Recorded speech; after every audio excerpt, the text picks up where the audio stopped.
Hey all, today we're talking about ethical theory, and I'm going to be following pretty closely, but diverging in some ways, from Ethics in Business: An Introduction by Kevin Gibson, chapter 2 of that text. So we are broadening our focus from talking narrowly about robots, and towards the end of our last toward the end of Living with Robots, talking about robot ethics. We're going to be broadening our focus to talking about ethics in general, and especially business ethics.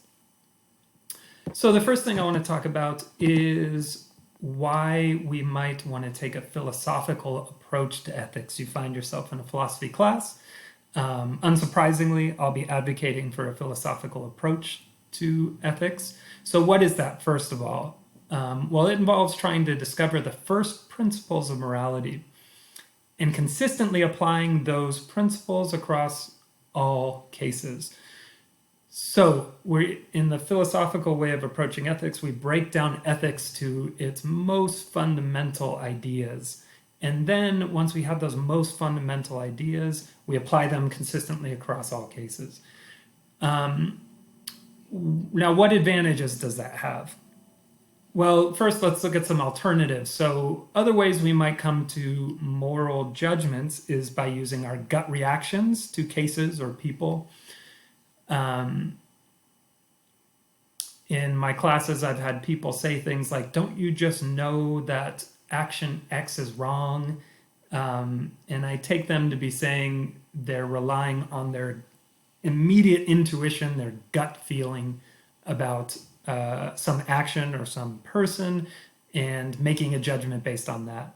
Another approach would be not based on an individual intuition, but more broadly based on what we might call common sense. And here I'm taking these words really strictly. So the sense that is common to most people. So somebody might come to an ethical judgment by saying something like, most people believe that action X is okay, therefore action X is okay, right?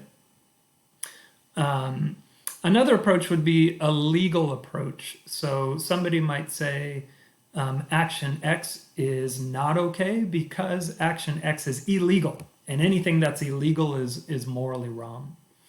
So those might be some alternative ways to come to ethical judgment, and I'll try to build the case that all those ways are inferior to a philosophical approach to ethics.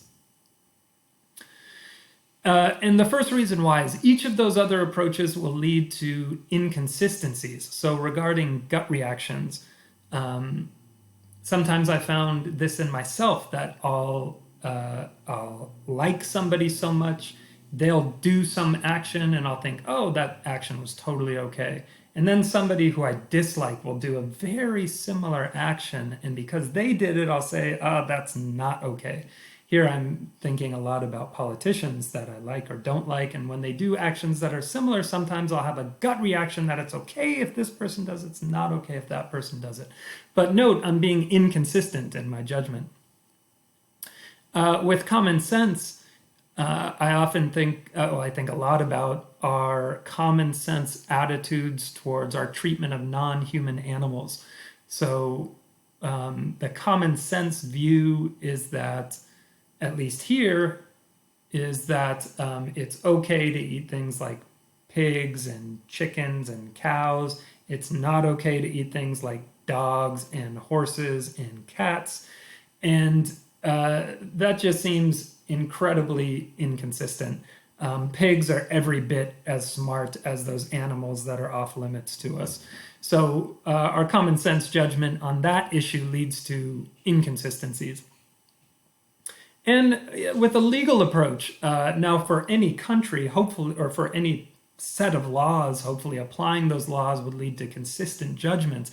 But think about different legal frameworks and how they conflict. So that would lead to inconsistencies.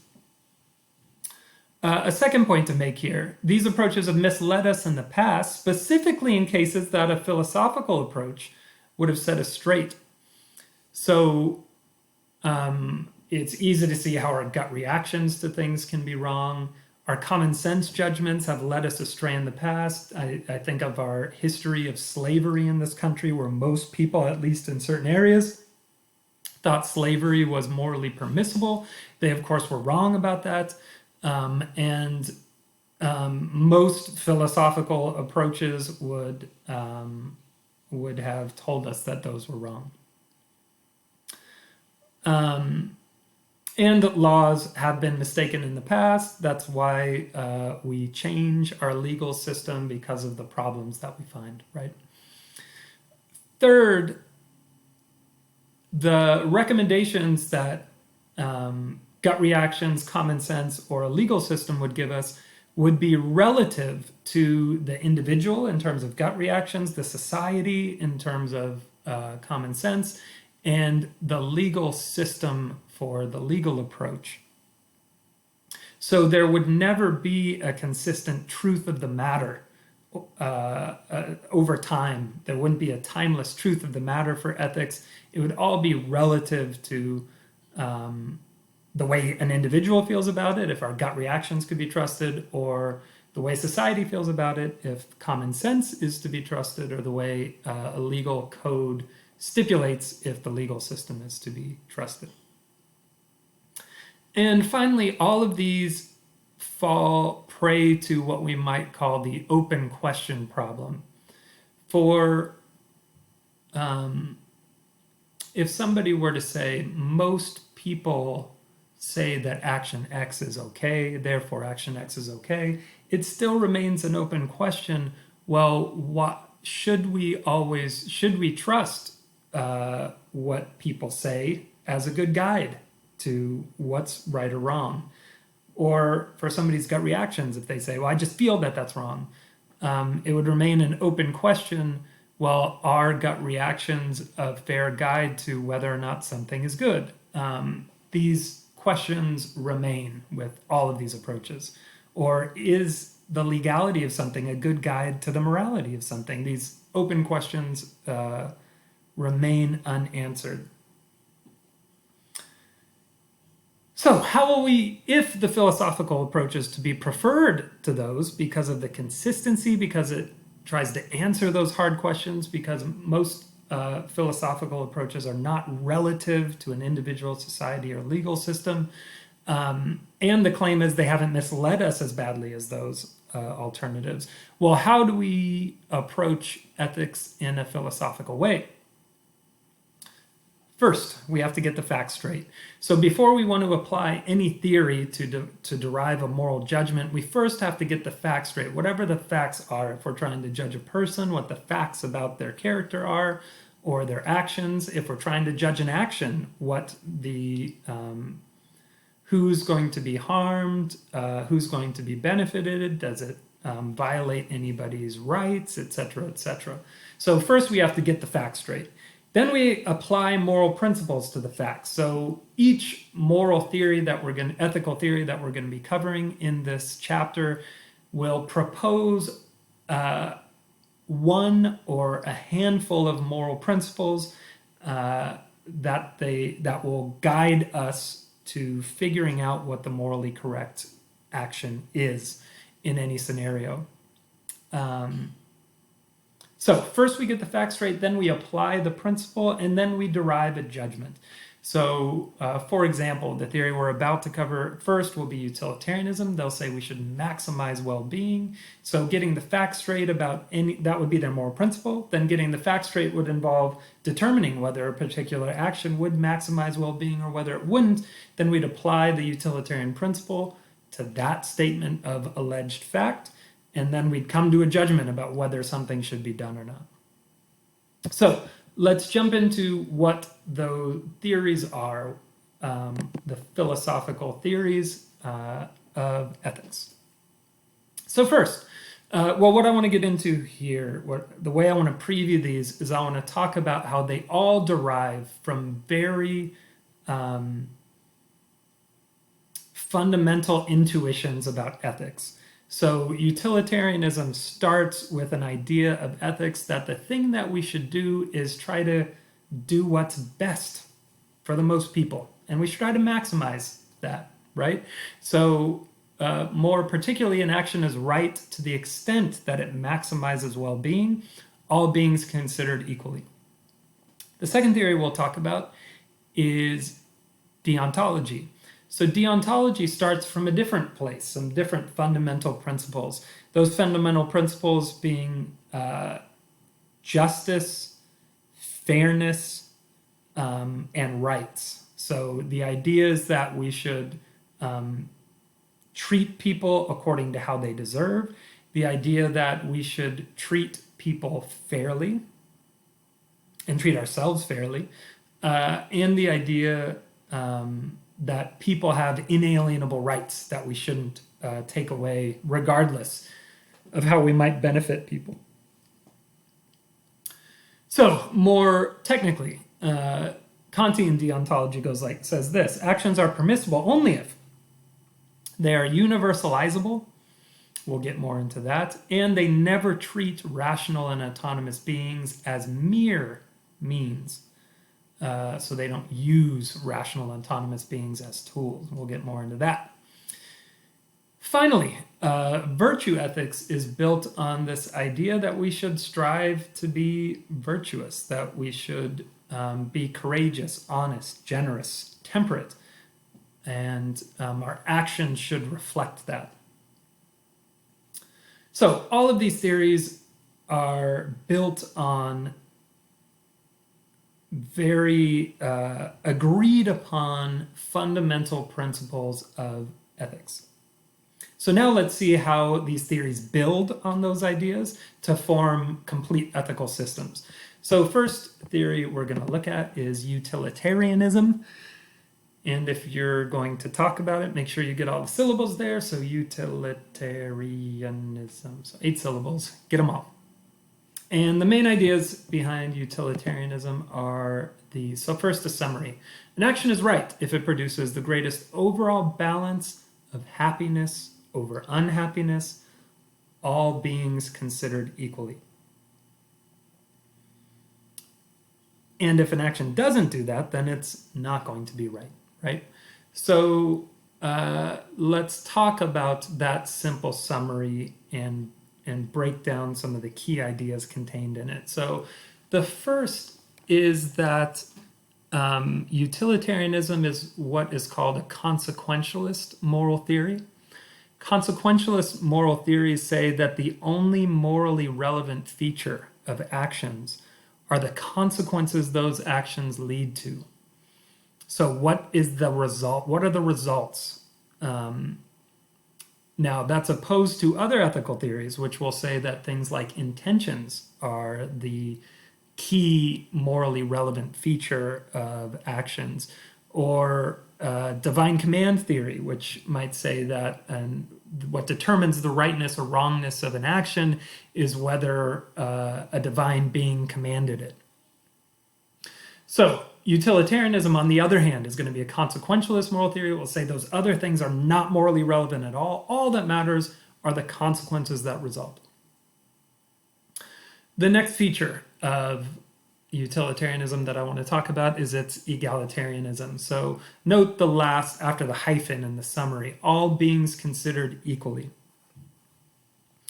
So utilitarians will propose that the way we should do ethics is like a calculus, that we should consider alternative actions, determine which among alternative actions produces the most happiness, all beings considered equally, and then we should do that action.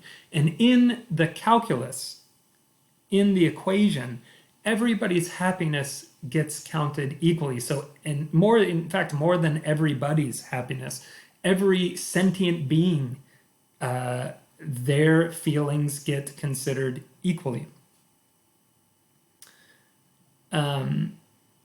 Why is that? Well, the way classical utilitarians defined happiness is in terms of pleasure and pain. So if you are experiencing pleasure and not experiencing pain, then you are happy according to utilitarians. And it's not just physical pleasure and pain, it also includes mental joy and anguish.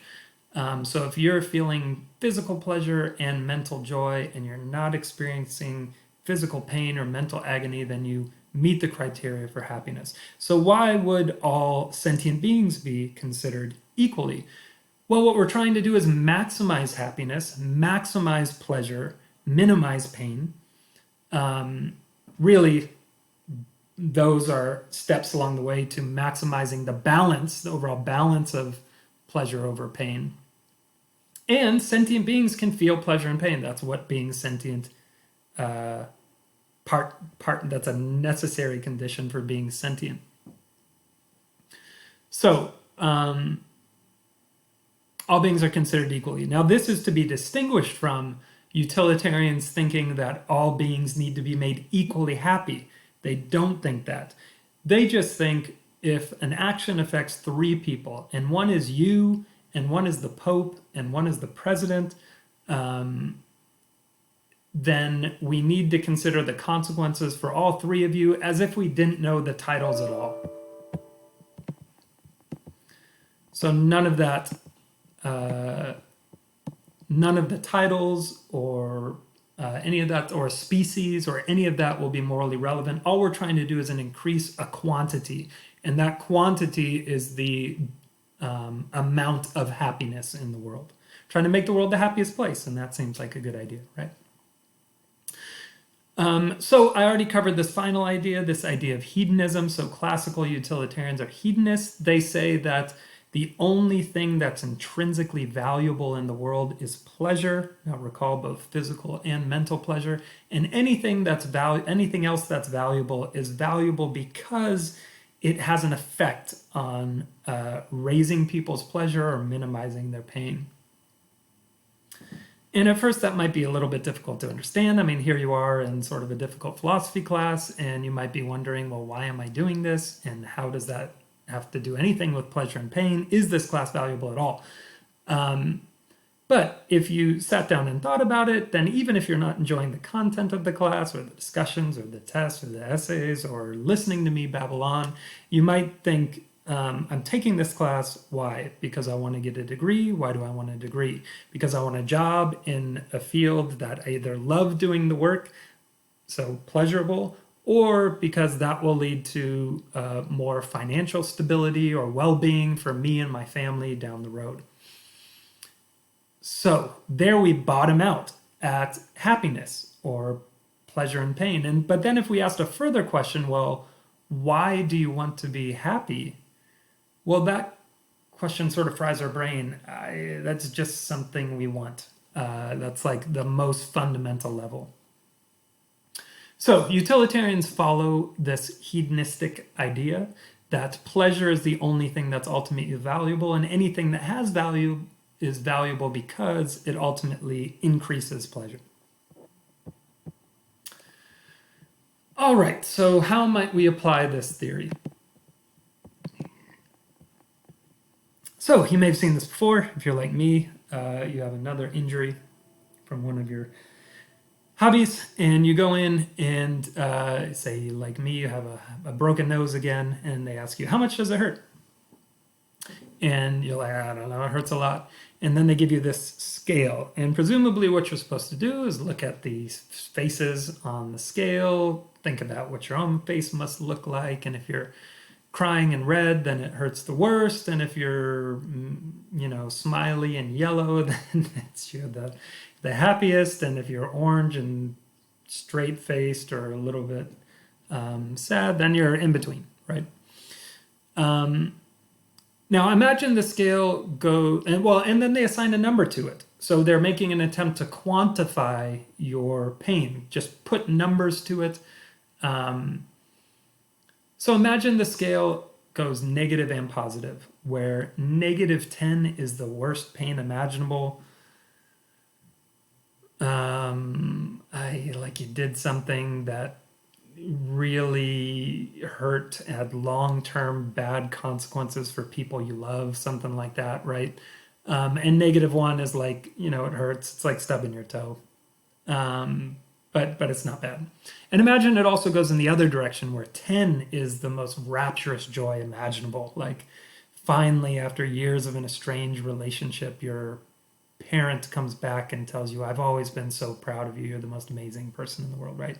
That sort of rapturous joy, like fulfillment.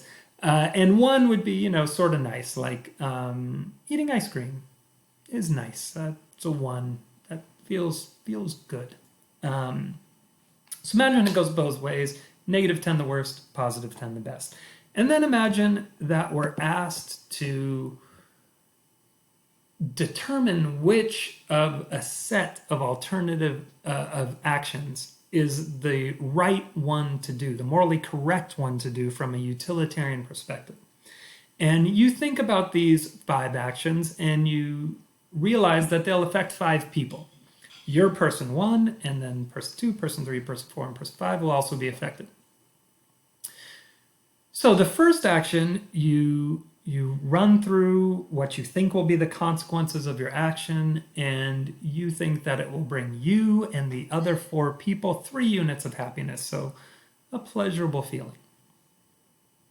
Action 2 will provide you significant pain, but have slight benefits in terms of pleasure for person 2, 3, 4, and 5. Action 3 will provide significant benefits in terms of happiness to you, person 3, 4, and 5, but cause person 2 the worst pain imaginable. Action 4 would be sort of a mixed bag. Action 5 would provide you with the most amount of pleasure, but 2 and 4 would suffer significantly. 5 would suffer a little bit, and 3 would have some slight benefits. So then the question is, what is the utilitarian judgment about which action should be performed here? And how do we arrive at that judgment? So the action that a utilitarian would say should be performed here is action 3. How do we arrive at that judgment? Well, we simply add the columns. So action 3, you get 4, 7, so 28. Subtract the 10, you get 18. For any alternative action, the total amount of happiness is not the same, or not equal, not as much. So action 1 would only provide 15 units of happiness. Now somebody might say, well, doesn't everybody get equal moral consideration?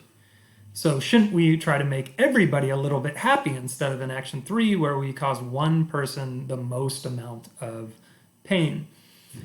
And recall that even though utilitarians think everybody deserves equal moral consideration, that doesn't mean we need to make everybody happy. Sometimes making everybody happy will lead to the most amount of happiness, but not all the time. And this is a case where it doesn't. So that only leads to a sum total of 15 units of happiness, whereas 3 leads to a sum total of 18. So that's the action that's to be preferred. Now, action 5, note, is the one that makes you the happiest, but you're not the only one who counts in this equation. You do count. How much? Just as much as anybody else. But you don't count for any more. You're not like, you don't get a ×2 multiplier because you're you. And in fact, nobody gets a multiplier because of who they are. If somebody's a family member, they don't get a multiplier. If somebody's a dog, they don't get a multiplier or a divisor. If somebody's an important public official, they don't get a multiplier or a divisor in terms of their happiness, right? Good. So it would be action 3. So now let's apply this to a real life scenario. Think about marijuana legalization. So if we're going to make a utilitarian judgment about should marijuana be legalized, say specifically in the United States, then we're going to have to consider the benefits, the costs, and then try to come to a utilitarian judgment about what legalizing it, whether that would lead to the most happiness or not legalizing it. So first, let's think about the benefits of legalizing it. So I have some statistics there for a conclusion that probably doesn't need arguing for. Marijuana is giving some people significant pleasure. That's down there in premise 4. 5, if legalized and taxed, marijuana would produce tax revenues between $2.4 and $6.2 billion. Now that's a lot of money. And if the tax revenues are going to things that benefit people, that either prevent pain or increase pleasure, and that is done efficiently, then the additional tax revenues would be welcome. If legalized, it would also save taxpayers $7.7 billion in enforcement costs. So that's a nice benefit. So we're totaling with the marijuana legalization something like 10 to 14 billion dollars in yearly revenues, or sorry, in yearly dollars earned or saved. Finally, if legalized, it would save offenders from suffering caused by incarceration. Note that even though they are under the current law criminals, that doesn't mean they get any less moral consideration according to the utilitarian calculus. Everybody goes in equally, regardless of what's happened in the past. Yeah. So their happiness gets factored in the equation just as much as anybody else. And it's that they're going to, if they're the main reason and they're in jail, or the only reason that somebody is in jail is because, or prison is because they used or sold marijuana, then I mean, it makes sense that if we're going to legalize it, that we should save them from the suffering. So these are some of the benefits. Other benefits would be if fully legalized, well, then we could do tests on it to see in what circumstances it could be useful. Some of those circumstances might be medical uses, so to prevent suffering from certain types of cancer. And it could be used to replace opioids, which are wildly addictive. So all of those things would be good features of that decision. So then, let's talk about some cons, some costs to this. So first, let's talk about things that aren't really the case, things that people think are cons but are not. Because remember, we have to get our facts straight. So one illusory con would be that marijuana makes people violent. There's no evidence to suggest that it does. Another illusory con would be that marijuana is a gateway drug. There isn't much evidence, if any, supporting this. And 3, that marijuana is highly addictive. It's not. So those we don't have to take into consideration, but we do have to take into consideration some real potential costs of legalizing marijuana. And the first is that it can be slightly addictive. So it's not very addictive, but it can be slightly addictive. Second, long-term heavy use can cause mild cognitive damage. Heavy use can make a user unproductive, and smoking marijuana is bad for a user's respiratory system. So all these real cons of people using marijuana would have to be weighed against all the potential benefits. And if we're trying to make a utilitarian judgment on this issue, considering all the features of it that we've just discussed, I think a utilitarian would probably come to the judgment that the right thing to do here is legalize marijuana, because the benefits seem to far outweigh the costs. I mean, thinking of marijuana being used as a replacement drug for just about anything else, it would be preferable to. Now, one thing we would have to consider if we're utilitarians is, are there a bunch of people out there who are going to be really pissed off about this legislation? Do we have to consider their feelings? Yes. Their feelings go into the calculus exactly equally. It doesn't matter if their feelings are based on mistakes, just like not like false beliefs. Their feelings still matter. We'd try to convince them that their beliefs are false. But note that utilitarianism does not say the only feelings that matter are justified feelings. Even if somebody, based on faulty reasoning or a false belief, if they feel really badly about this, then we have to factor them in. So if there's a ton of people out there who would be super pissed off, then a utilitarian is going to have to say, well, until we convince them, we shouldn't legalize it, right? All right, so that's one way we might apply it. Now let's look at some potential problems to utilitarianism, and then we'll get to some responses.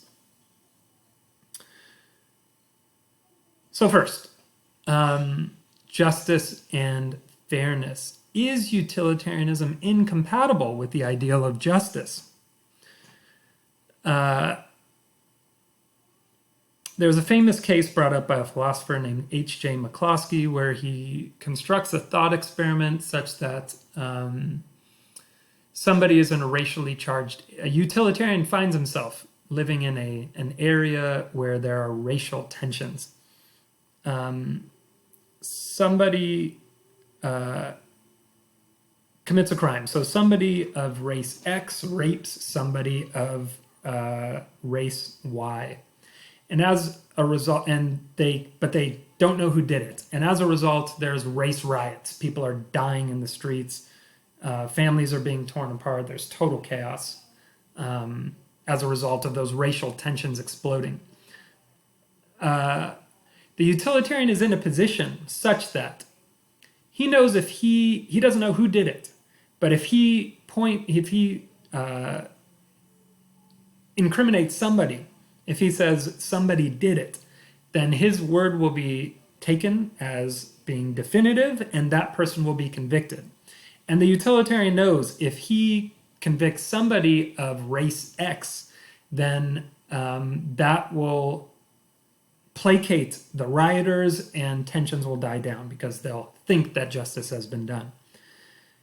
Now, McCloskey says, isn't the utilitarian in this scenario, doesn't he have to bear false witness? Doesn't he have to admit that according to utilitarian principles, bearing false witness, falsely incriminating somebody would be the thing to do? Because even though it would have significant costs for that person who's falsely accused and significant costs for their family, by stopping the race riots, well, now we're saving the deaths of, imagine it's thousands, imagine it's millions. Isn't the utilitarian forced to say that the consequences for this person, even though it's unfair and unjust, that's what must be done? So another way, so let's look at an example from our text. This is on page 37. Imagine the following case. A multinational company makes an offer to a company in a developing country that will only provide a very small return to the small supplier, the small company in the developing country. The multinational has what is termed the threat advantage, since it has options unavailable to the supplier. Whereas this may be the only offer the supplier, the small company in the developing country, gets. This outcome will give great utility to the multinational company, and some, just more than none, to the supplier. Overall, there's an increase in utility, but it is skewed by an unequal distribution. The vast majority of the benefits go to the huge multinational corporation. Only a very slight benefit goes to the company in the developing country and the people of the developing country. Some commentators have criticized utilitarianism on the grounds that although it recommends increasing utility, it generally has little to say about the allocation of the utility itself. To counter this tendency in free markets, a movement has arisen called fair trade or trade justice that advocates minimal levels of returns to producers irrespective of the bargaining leverage that the consumers may have. Thus, for example, some importers of coffee will agree to a guaranteed price with farmers even though the prevailing world market price drops lower. This may go against the self-interest of the consumers in purely economic terms, but it means that they are assured that the producers will not be gouged by loss-leading or predatory practices by large firms.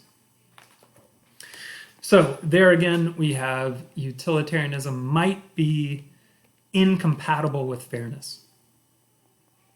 It might also be incompatible with this idea of rights, that we have unalienable rights that should never be taken away from us. So rights to things like our lives, our life, privacy, speech, religion, all those rights. Now, utilitarians bite the bullet on this one. Bentham, the founder of utilitarianism, said natural rights, the concept of natural rights is nonsense upon stilts.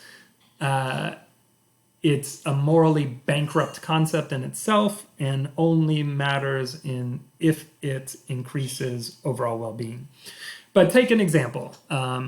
Say there is a firefighter who every day he goes home, he lives on an apartment on the second floor, and every day he strips with his windows open completely into the nude before he takes a shower, and he's a very attractive firefighter.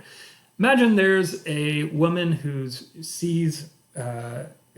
suspects that this is happening, sees that there's a tree across the road from the firefighter's apartment. So she thinks, well, I'm a utilitarian and I'm here to maximize well-being and I get included. My well-being doesn't count for more than anybody else, but it counts.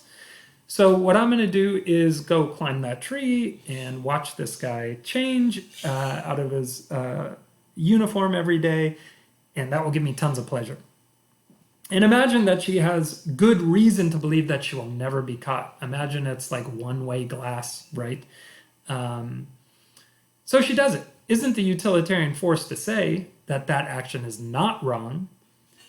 And more than it's not wrong, it might be morally required of her to do it because it's maximizing well-being.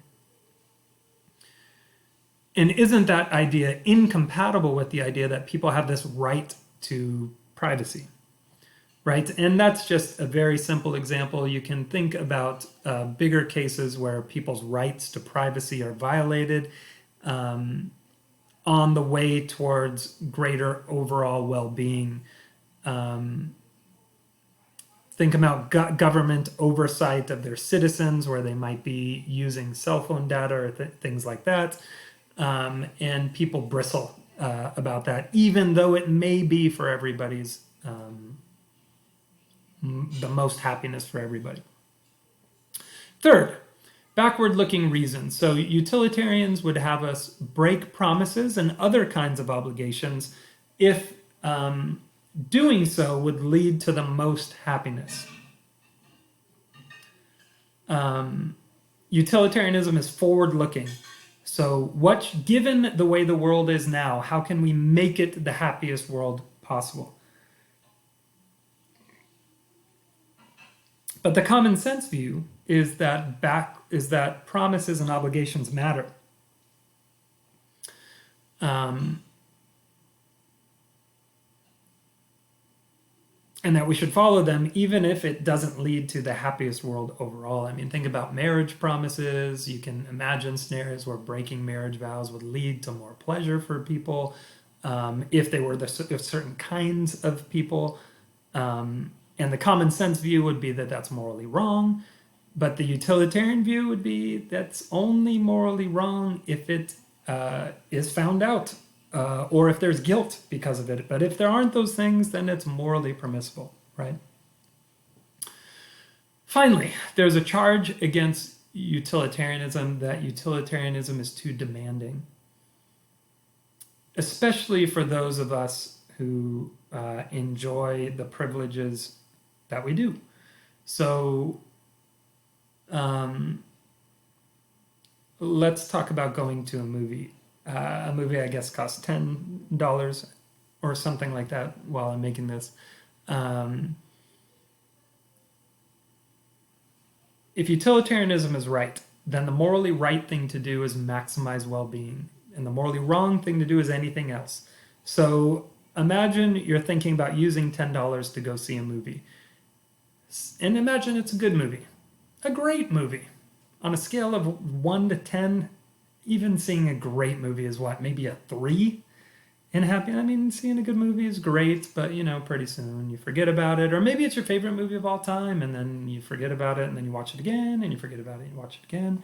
So it'll lead to a small bump of pleasure, like 3.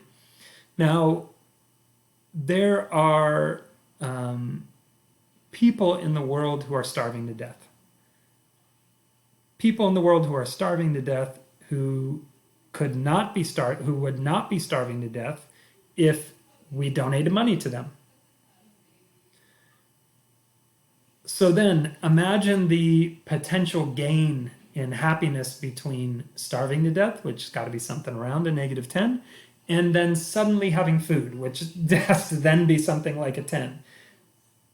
that net of something like 20 on the state scale that we were going with is much larger than the 3-point jump from, neutral to seeing a good movie that we had. So the worry here is that that's always the case. It's not going away, at least in our lifetime. There will always be people who are suffering horribly, who we could have a chance to help prevent their suffering. And there are people who will make much better use of our resources than we will.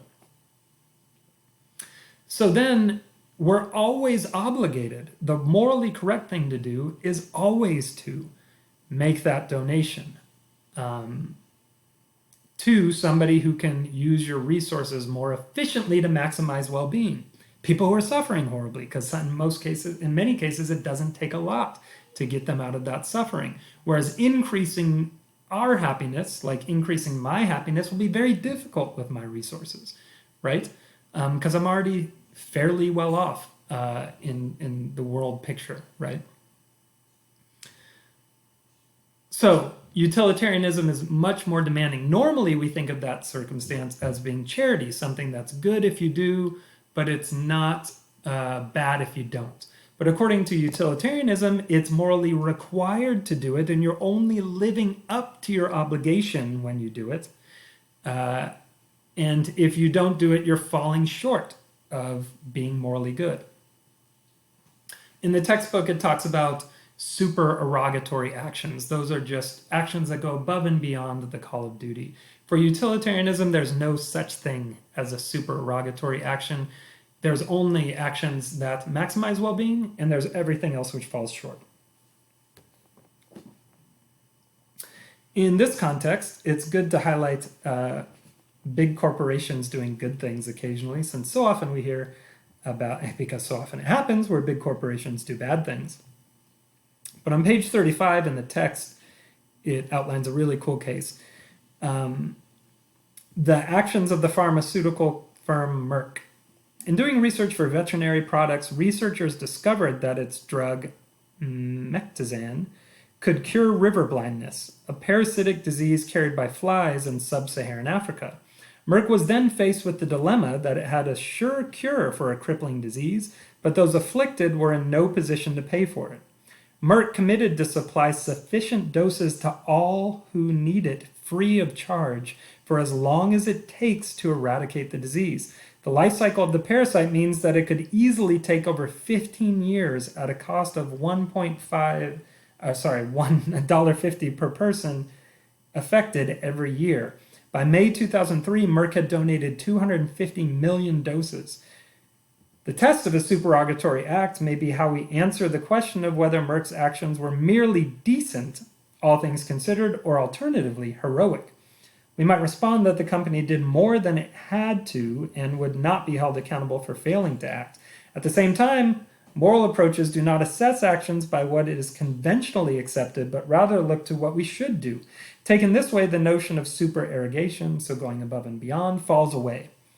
In that, we can fairly readily see what we ought to do, and the problem is more of a question of overcoming human frailty and self-interest. So in this case, what should Merck do? Exactly what it did. Is it going above and beyond? No, it's just doing exactly what it should do, according to utilitarianism. And that's really demanding, much more demanding than common sense. So all of these objections have the form of utilitarians would have us do action X. Action X is deemed morally wrong. The first three. Action X is deemed morally wrong by common sense. Therefore, utilitarianism is flawed. Or in the case of the fourth objection here, common sense would say that we don't have all of the moral obligations that utilitarianism says we do, so utilitarianism is way too demanding.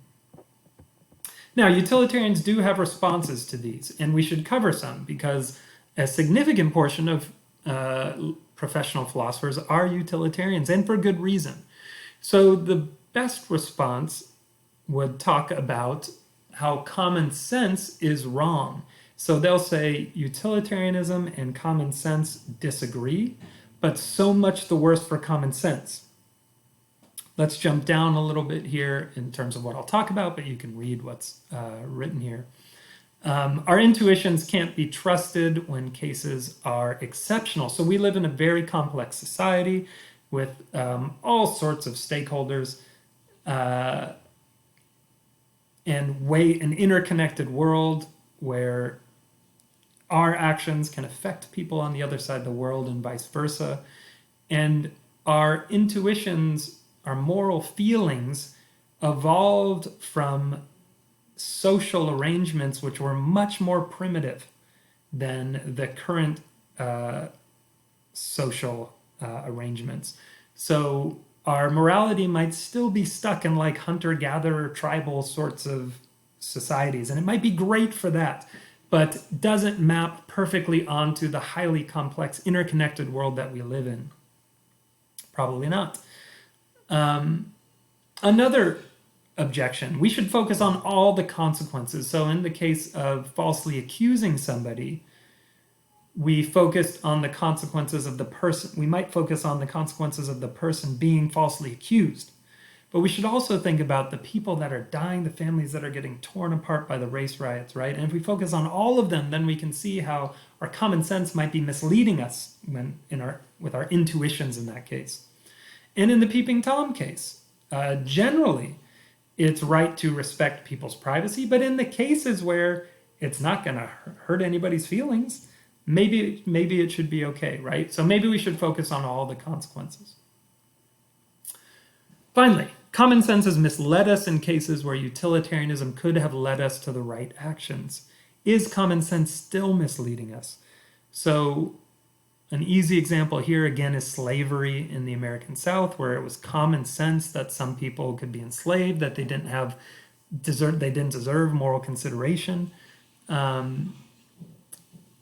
And their common sense was misleading them. They were doing something that was horribly immoral.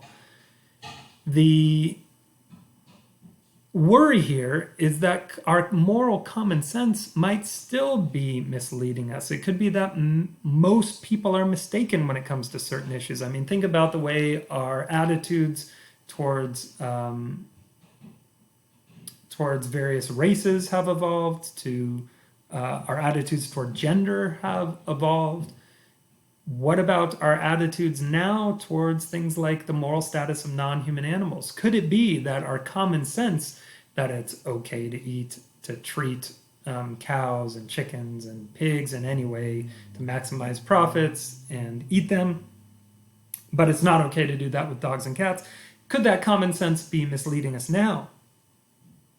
And especially problematic, or especially hopeful for utilitarians, utilitarians would have set straight those failed judgments in the past. So utilitarians would have been there to say, no, these enslaved people deserve just as much moral consideration as anybody else. No, these people who can't vote, look how that makes them feel. Now they're not represented. For the common good, we need to allow people to vote. Could common sense still be misleading us with regard to things like the moral status of non-human animals, our obligations to people who are less well off than we are? It certainly could. So that's an especially strong response to those objections, which explains why there are many utilitarians among professional philosophers.